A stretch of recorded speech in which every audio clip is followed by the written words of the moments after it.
Welcome to Pegwarmers. I'm Kevin. Hey guys, I'm Pixel Dan. And we're here to talk about toys. Yeah. We're at Retro World Expo in Connecticut.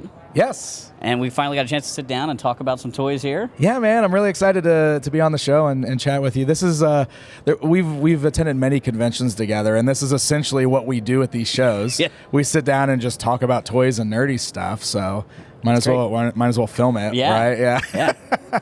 So we have this very entertaining lobby space, which is That's right. Which is great. The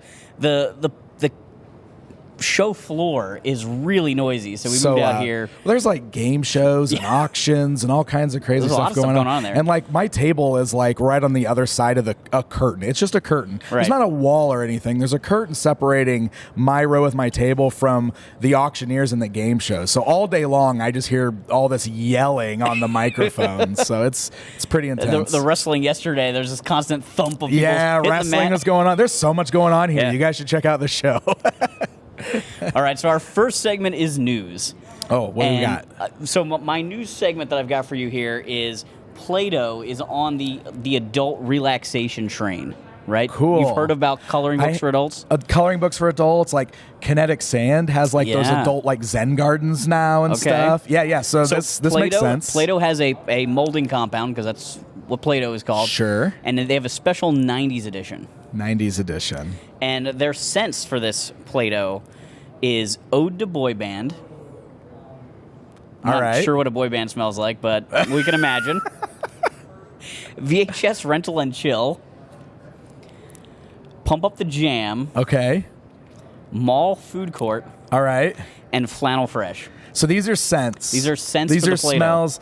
Look, I don't know what these smell like, but I got to say that I assume that VHS Rental and Chill is like their 90s version of Netflix and Chill. Yes, it's got to be. I'm not sure that scent's going to be a very appropriate scent for Play-Doh. I don't know if I'm into this. Food Court seems overload. I don't know. Food Court, yeah. So does it just smell like a bunch of overpriced Chinese food and stuff? Like, I don't, that's weird. All right. So, well, I'm anxious to check that out. Yes. Maybe we'll see this at Toy Fair. That's right. I bet we will. I bet it'll be at Toy Fair. Awesome. All right. So the next segment is new to the collection. Okay. I brought with me, I actually just got this while we were at the show. I got the Retro Collection Cobra Trooper. Ooh. Ryan from Talk About Games went to Walmart with some other people to get sodas and other con necessities, and he brought me back a G.I. Joe. That's awesome. So that's a good friend right there. Yes. When they just bring you back action figures, like, I knew you were wanting this. Here you go, bro. That's amazing. Yeah. I wish they would do something about these cards, though. Like, they're so warped, right? The thinnest cardboard they're ever. Thin. The card backs are so thin now. It's crazy. But it's very cool, and I got to get Army Builders. The Star Wars ones are like that too. Yeah. Like because I really like the retro collection ones. Like they just did the Mandalorian ones and everything, and like I think it's such a great idea that they're finally like expanding upon that vintage Kenner aesthetic. Yes. Like I don't know why they're not doing more of that, or why it took them so long to do that with the Mandalorian, but that's what we want, right? It's like so new vintage style figures is such a cool idea. But the card backs, like they look cool, but they're the same way. Like if you're going to leave those carded, they warp real bad. The bubbles pop off of them so easy. They're just not made like they used to be, Kevin. They're just not. I really want them to add to the line with like original trilogy characters that we never got. That's what I'm saying. The Tarkin and the Hoth Luke that came with the games. It's like were super cool. When they first started doing them, they were just reproducing the originals that we already had. It's like, why aren't you guys expanding upon that? Like, we don't need like secondary, third, fourth, fifth print runs of the exact same figures we already had. It's way cooler to expand upon that collection with new stuff. Yes. I feel the same way about the He-Man ones, like Super 7 was doing their retro style figures for a while there, and they ended up doing a big focus on the Filmation styles, which I get. Like, at least that's something a little different. But when they did Hero and Eldor, like, that's what I wanted. Because that was like an expansion on the vintage line as if it was continuing, and I wanted more stuff like that. Yes. Like, let's give me new figures that will fit in with my vintage toys that makes that collection bigger. Yeah, like go through that Power and Honor catalog. Yes. And, like, Oh my gosh. make all yeah. those guys. All those unproduced figures, Yeah. all those concept figures. It's weird to me that like all these toy companies are so hyper focused on the retro aesthetic right now, but it's like they just don't quite get it. You know what I mean? Like, and I don't really mean that in a bad way as far as like I think a lot of the stuff is still very cool. Mm-hmm. Like, you know, Super 7's reaction line is a good example of like I think a right way to kind of do it because they're making these what if Kenner made type toys Right. of all these different franchises, and it works better for some than others, but it's still like it feels like they're making new vintage figures, whereas Hasbro like just redoing real Ghostbusters Right. and redoing Star Wars and redoing, you know, like it's just giving us the same things again instead of expanding upon this form factor that we as collectors love. Yeah. Like give us new things in that style.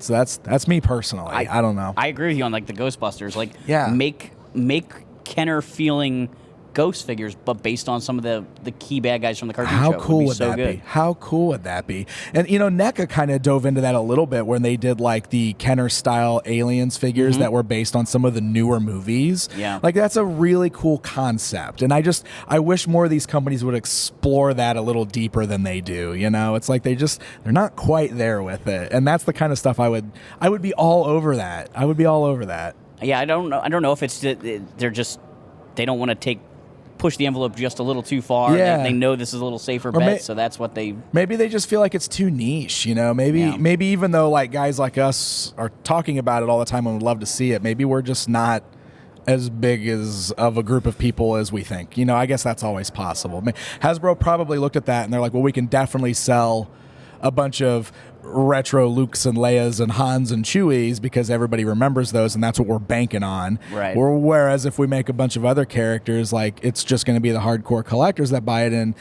is that enough? I don't know. Right. I don't know if that. I mean, I'm not a big corporation. They I know don't more than we do as far as how much units move. Maybe. Well, I don't know. Probably, I guess. I guess they know more about like the business side of things than we do. But I don't know. I just know what I want to see, and it's not always the thing that's being produced. So I have something here to add to your collection. What? I have a pack of Fleer Ultra Skeleton Warrior trading cards. Yes, vintage trading cards. Man, I love Skeleton Warriors too. Fleer Ultra. You remember how big the Fleer stuff was? I remember getting all the Fleer X-Men cards, man. They were so awesome. All right, I'm going to open this real quick. All right. Let's see what we get. Boom. Just rip this thing.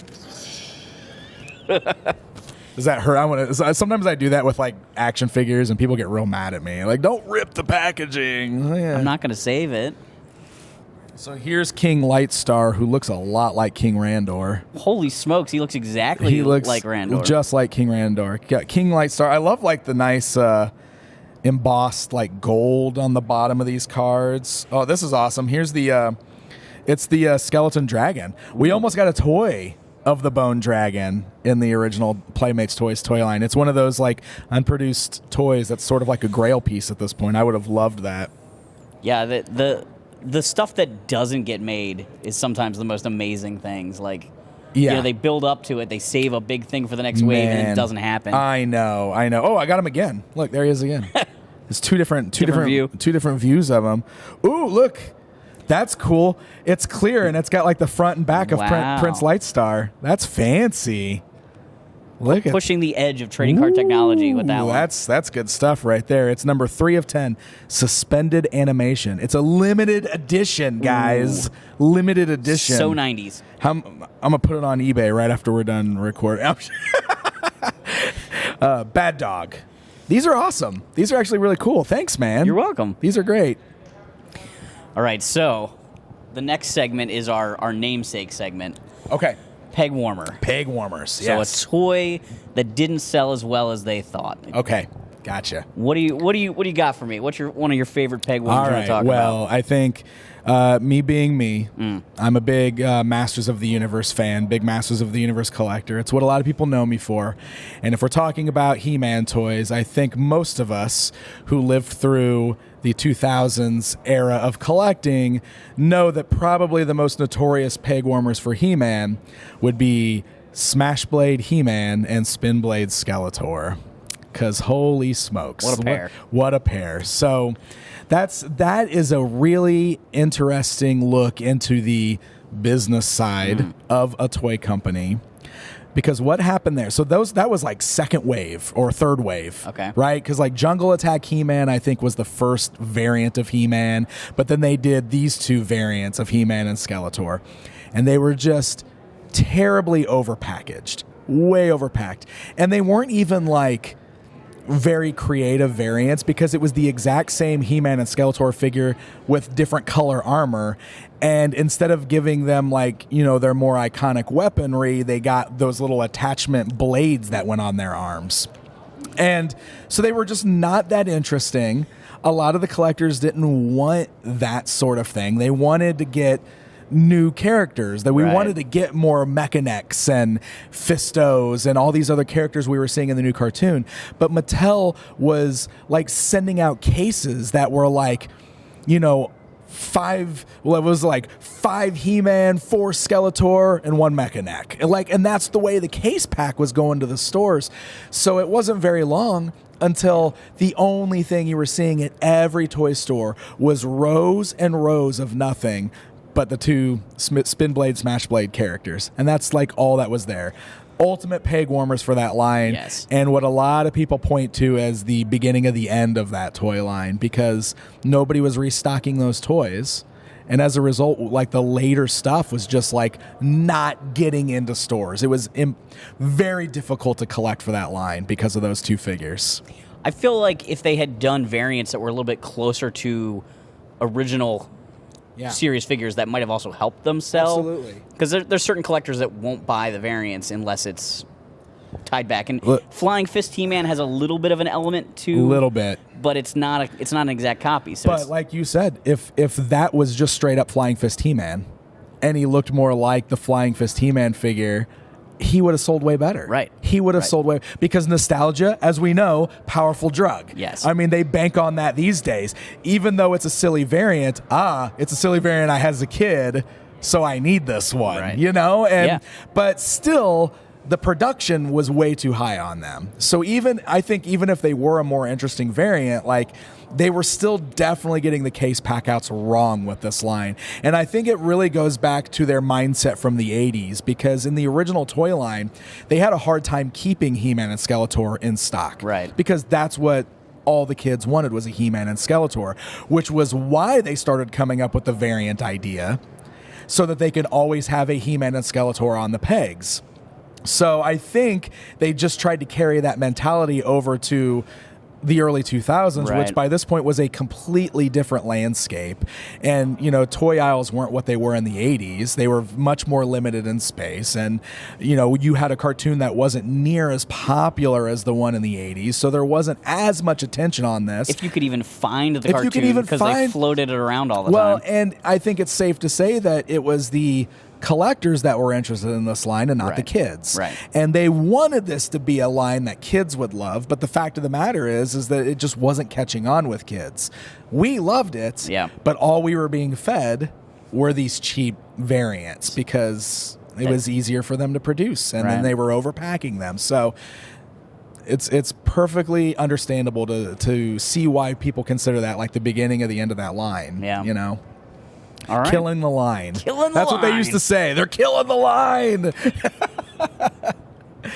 Back when we were all on forums all the time. That was constantly. All the message boards. Mattel's killing the line. Man, that was like the catchphrase of that whole era. All right, so our main topic today, I brought this catalog with me. As somebody that has attended Toy Fair lots of times, I thought this was like a great thing to share with you. This is the Toy Fair edition from 1987. It's the Kenner catalog. I love the tagline, "The heat goes on." I love these. And this is really another one of those products of a bygone era, because when we talk about covering Toy Fair these days, I mean, look how, obviously with social media and everything out there, everything is so instant now. Yes. And, you know, even the way I cover Toy Fair feels outdated in today's world. But like when I first started attending Toy Fair, like I was one of the first people to go in there with a video camera and film things and interview people. But now everything is so instant, like boom, already on Instagram, already on TikTok, already on Twitter, already everywhere because of the way social media is developed. But back in the 80s and 90s, when people would go to Toy Fair, they would be handed these amazing catalogs that just had this whole spread of like the toy company's plan for the year. And I mean, it's amazing to like look back at these old catalogs and flip through these pages and see like these early prototypes of what went on to be iconic toys or unproduced things that they showed at Toy Fair those years and stuff like that. So I love these. Now you're lucky if you get a flash drive. It's oftentimes a link to a Google Drive somewhere where you can download the product images. I know. If you want to cover the stuff. It's crazy. So this catalog covers Forever Friends. Forever Friends. I remember Centurions. those. Ooh. Play-Doh, which ties into our adult compound Does it segment. smell like, what was it? Video rental and chill? The Real Ghostbusters, Shimmers, Silverhawks, Sky Commanders, Mask. Ooh, Mask. Fluffy Puppy. Fluffy Dogs, I'm sorry. And Chuck Norris Karate Commando. Wow, there's some really cool stuff in here. Like there's some bigger things like Ghostbusters and Mask is always popular, Silverhawks, but Centurions is another one of those like on the cusp lines, kind of like like they didn't last very long, but everybody has like fond memories of those toys. So that's awesome. We're gonna flip through this, right? Yeah. So cool. Hard to do. You flip, I'll talk. All right. Introducing Sky Commanders. And we're going to get scanned so everybody can see these too, right? Okay, awesome. Because what is this? So this is Introducing Sky Commanders of the High Frontier. So this must have been the launch year for this toy line. Oh, look at that. So they've even got like these like mock-up bedrooms showing. This really reminds me, I don't know if you were there at Toy Fair the year Playmates did those Ninja Turtle sets that were basically like these Sky Commander, the zip lines, because they had a mock bedroom set up in their booth showing all these Ninja Turtles play sets with the zip lines going back and forth, just like this Sky Commanders page right here. That's amazing. I never had any of these as a kid. Did you? I think I had one set. Yeah. It's a neat concept. Yeah. Like zip lines are one of those things that just keeps coming back. It's a toy action feature that doesn't like you. It ages well, right? Like you don't it never. Need batteries. Yeah. It's like simple to it's engineer. always fun, and it's always fun. So yeah, these are cool. I also love this has like these super shiny silver pages. Like this is high end printing. This is a nice catalog. Yeah. Different time, man. It was such a different time. They would hand out these nice. Yeah, now, like you said, now they hand out like little USB flash drives that might have a couple JPEGs on it of some of the things that they're doing. Oh, here we go, Mask. So, I know you're a big G.I. Joe guy. Did you have a lot of Mask toys too? Did they kind of fit in with that? I had some Mask. The Mask stuff was such a smaller scale, though, that I didn't quite get into it as much. Gotcha. But the engineering on Mask is amazing. Like all the gimmicks are fantastic. So this is when they converted to racing. The new race team is shifting into gear. Mask. I don't understand why this is like mask ... Like, what is that? Where illusion is the ultimate weapon. I love it. Yeah, this is another line that I didn't have any of these as a kid. I do remember like some friends having them, and I would play with them at their house. And I did always really like the tiny little action figures with the little helmets that would go on and off. That just something about little tiny figures like that was always appealing to me for some reason as a kid. I just thought they were really, really cool. But especially since they had the little helmets, which I bet were very easy to lose. So it's got, the book is coming apart at the seams, but it's got all these great packaging art paintings in there. It's got the kind of like it shows how each one of the vehicles can transform and everything, which is actually reminds me of your He-Man book a little bit. This is where I got the idea. No, I'm just actually that's a great a great reason to collect these books like that is look at like this nice big blown up version of the box art. There's just this great page showing the box art on here. It's so cool. Is there anything like that you recognize in this that's something that didn't get released, or does it look like all stuff that came out? I'm not sure with Mask. It's one of my blind spots with toys. Yeah, I'm not totally sure on Mask. I like some of these little sets don't ring a bell with me. There's Race Arena, and they're like little action packs. So those kind of things maybe came out. Sure. But I'm not totally sure. I think all the vehicles that are in here were released. That's cool. As far as I can tell. One of the things when I was flipping through here the other day, it's probably in one of these coming up pages, but I definitely want to show it, is it shows like planogram ideas for the retail stores. And I thought that was so cool, like how like it's basically Kenner telling the retailers, like, here is a way that you can show, like, set this stuff up on your store shelves. Like, I thought that was so cool to see that. Like, because I know, like, when I worked at Toys R Us in the mid to late 2000s, you know, that's the way it works. Like, you would get a planogram. Like, when you would get a new product that would be for an end cap or something, there would be a page in there with a planogram that shows you exactly the way they want things set up. Like, how the many toy pegs, companies, where the shelves go, the toy companies kind of dictate that stuff. You know, they work it out with the retail store of the way it sets up, and then you have a map essentially that you have to follow for setting it up. So I just thought it was so cool seeing like their kind of like projected planograms for each of these toy lines in this catalog. Now, I'm not sure about the Laser Command vehicles. They don't look as familiar to me, but also, you know, that tail end of Mask is kind of rare anyway, but every toy line got into the laser gimmick for a little while. Yeah, so it's totally got that concept where like it does like the infrared type thing, and it makes triggers. Part of the triggers like a thing to pop off the vehicle. That's super cool. That's fun. Thundercats had that. Masters had it. Masters had it. Like, yeah, the artillery really and the beam blaster. Yeah, it's the same kind of thing. That's great, man. What a great toy. I loved my artillery and beam blaster as a kid. It's a fun action feature. I don't know what shimmers are. They're mermaids. Very colorful. Oh, I had a playset? I wonder if that came out. Playsets are always intriguing to me, even if it's a line that I didn't collect or anything. Like, that actually looks really cool. It's got like a waterfall in the front. I don't know. It's cool. Spirograph. The sit and spin. Amazing. So there's part of the preschool line. Yeah. That's a classic. That is a classic. They still make spirographs, too. Easy Bake Oven is in here. We got to get to the Ghostbusters. Oh, wait. Okay. Before we get to Ghostbusters, I saw these in here, and this is one of those things. These are called Battle Brawlers. I did not have any of these. I don't even remember these. I don't remember these either. But I've definitely run across this guy in the orange armor, like, out and about, like, while I'm toy hunting and stuff. So when I was looking through this before we were filming, I was just like, I wonder, like, if this was a line that actually, like, fully came out or what. But it looks like it was just these two guys.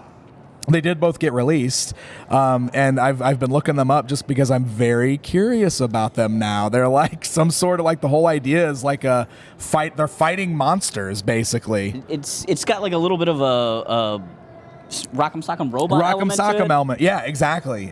They look cool. The designs look real cool on those. I don't know. That's going to be one of those things that I decide to buy eventually. Just wait.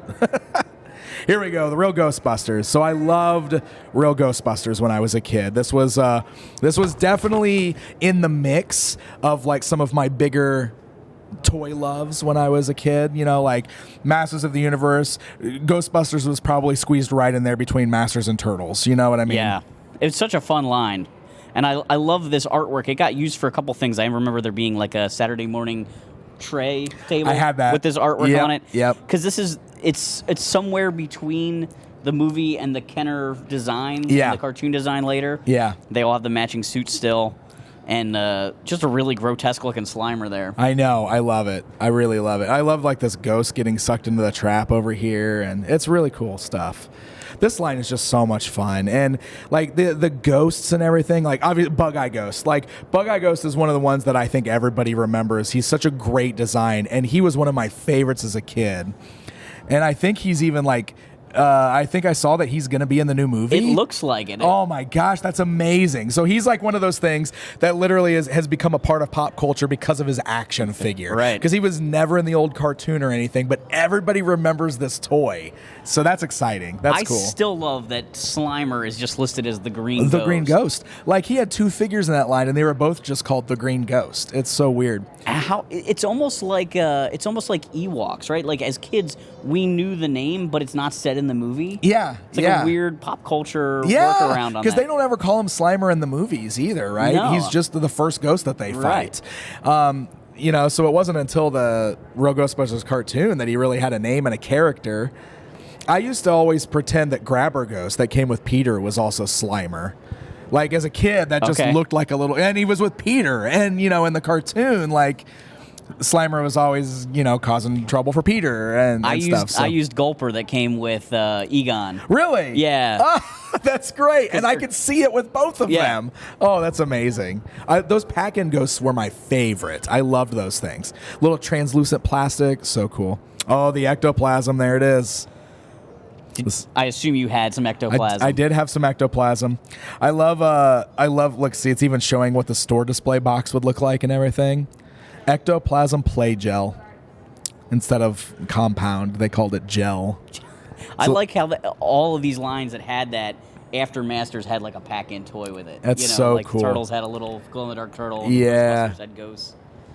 Love it. Just kind of gave you that little blind bag prize at the bottom of the slime. Yeah, it's like original blind bag stuff.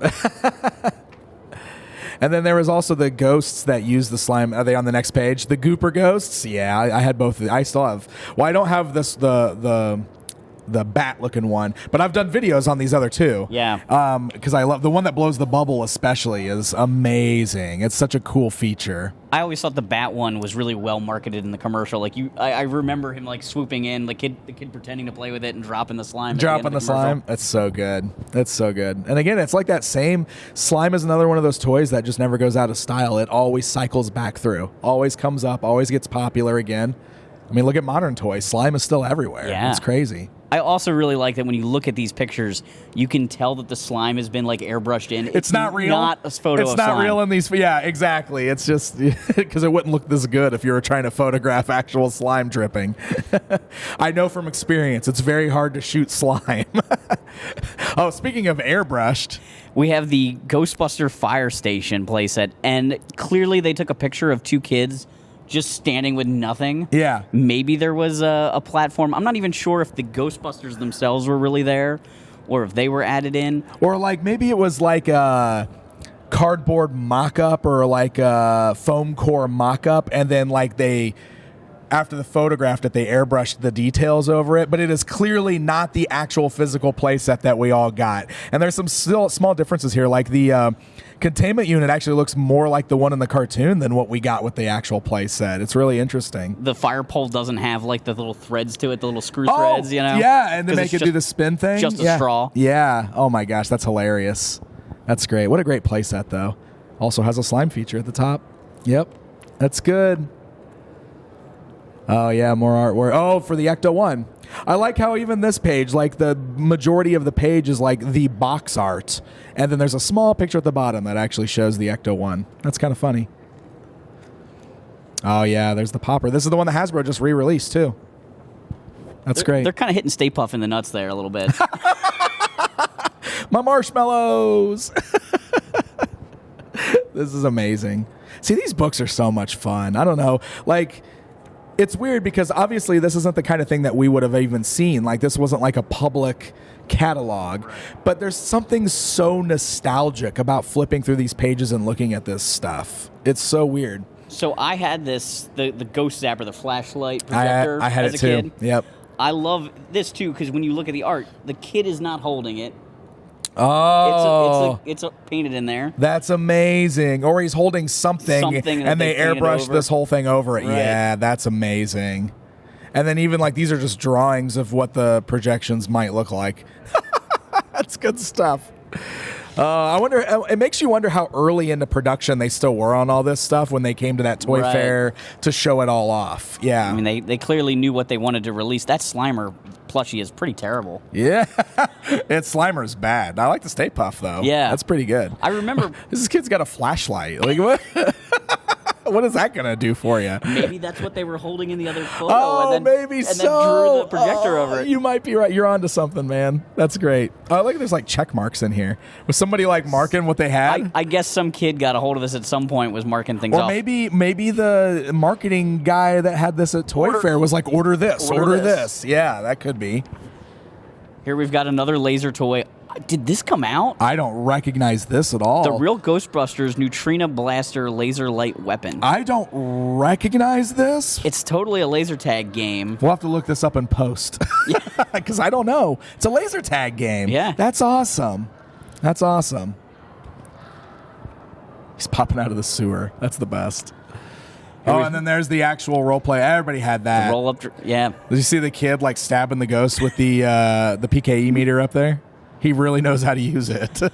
I remember really wishing that the jumpsuit came with it. Oh yeah, as a me kid. too. Me too. You got the little armband. You had the little armband, yeah. And there's a planogram again. Right. That's real cool. That's so cool. I love real Ghostbusters. The 4-foot planogram. Is there a bigger one too, or is that just? Oh no, that's all they show. And we got some Centurions. I love the artwork in here too. This is another line. I didn't have any Centurions, but I had friends who had Centurions, so I played with them. But it was always like when I was at a friend's house playing with them. I had a role-play dress-up helmet. Seriously? But I used to pretend I was Darth Vader when I wore it. Oh, hilarious! It was like the blue helmet, and then it had like a face mask part. Yeah. And so I would pretend I was Darth Vader all the time wearing it. That's amazing. That's amazing. Man and Machine. This line really was like all about accessories and slapping things on. Did Rex Charger come out? Because this one's really cool looking. He's glow in the dark. If he did, I never saw him. I'm going to have to check that out because that is a cool looking toy. Yeah. So I only really remember like the main three guys, and I don't remember too much else about it. John Thunder, another John character. Thunder. I don't know. Yeah, that's interesting. Rex Charger looks awesome. I love that. Glow in the dark. Always gets me with the glow in the dark. There's the original Yeah, there's the original three. I definitely remember these guys. All three of those. Very cool toys. Yeah, it's got that whole modular thing going on where you can plug all the different accessories and the different weapons into the different parts of their body. It's like one of those things that's a more common play feature these days, Correct. but was very original at this point. Like this guy, did the Cybervore Panther come out? I He's don't know. Cool. The shark There's is a really shark. Cool. Wow. Maybe I'm just learning a lot more about this line than I knew. There's some good stuff in here. I remember this guy too. And I know about the blue one, the blue version of him. Okay, the villains here. Yeah. Awesome. Centurions is cool. It's kind of another one of those ones that's like sort of making a comeback a little bit, right? I have a few of these random parts in a bin of like, really? I know these are Centurion, but I don't know what they go to. But you don't know that. Now you know. I recognize now them. you know. There you go. Thank you, Toy Fair Catalog. Wow, they've got a huge spread in here for Centurions. It's a really big section. And you can tell these are like hand-painted prototypes on some of these. Yes, Like the so paint good. just is too clean. crisp. Yeah. So was this like the first year that these were coming out? It almost looks like Kenner was going all in on this. Like they were expecting this to be a big deal. I assume Everything says new. Everything says new. So there's just so many sets. it's got a bigger spread than Ghostbusters, and that's surprising to me. Because it's like Centurions feels like such a flash in the pan compared to things like real Ghostbusters with like the lasting power, obviously, with Ghostbusters. And the fact that Kenner, like, I mean, it's like the main event of this catalog, basically. Maybe it's a difference between a homegrown IP and like a licensed Maybe. thing. Or just they felt they needed to market Was this homegrown more. for them? I don't know. I know it had a cartoon, but I don't know. I wonder how that all works. I'm not totally sure. Because some of these things they would license from like a toy inventing group or whatever. Yeah, there's a lot of things in here that I've never seen before. There's the glow guy again. Oh, yeah. He's got like he's got his own glow He's got vehicle. a glow-in-the-dark vehicle. There's no way that was released, right? The Gatling Guard? I don't know. Oh, man. If that exists, I might have to look for it. Thanks for making me want to spend money, Kevin. Sorry, Dan. Sorry, Stina. Yeah, I apologize to my wife. Yeah. It's still going. And then here's the planogram. There's the planogram. That's cool. Power Extreme. I do remember yelling that a lot as a kid. Really? Like doing the Eye of the Power. Oh, yeah. You know, the catchphrases from the shows. That's great. That's so great.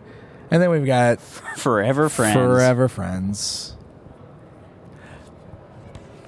I know there's probably a lot of people that would be into this, but this is definitely not. It's not our area of expertise. They got like long tails that like wrap around. That's kind of interesting. Like look at the girl on the phone. That's the best. Hey, want to meet up at the mall later? Want to go to the mall? Yeah. That's amazing. Holy cow. Tail Salon. Tail Salon. Unreal. And it like curls up into a little carry case. Oh my goodness. Toys are fun. Is that the rest of the book? Is just this? I think we had all the big ones already. Oh no, Chuck Norris. Oh, Chuck Norris Karate Commandos Chuck is at the Norris, end of the book. Karate Commandos. Amazing.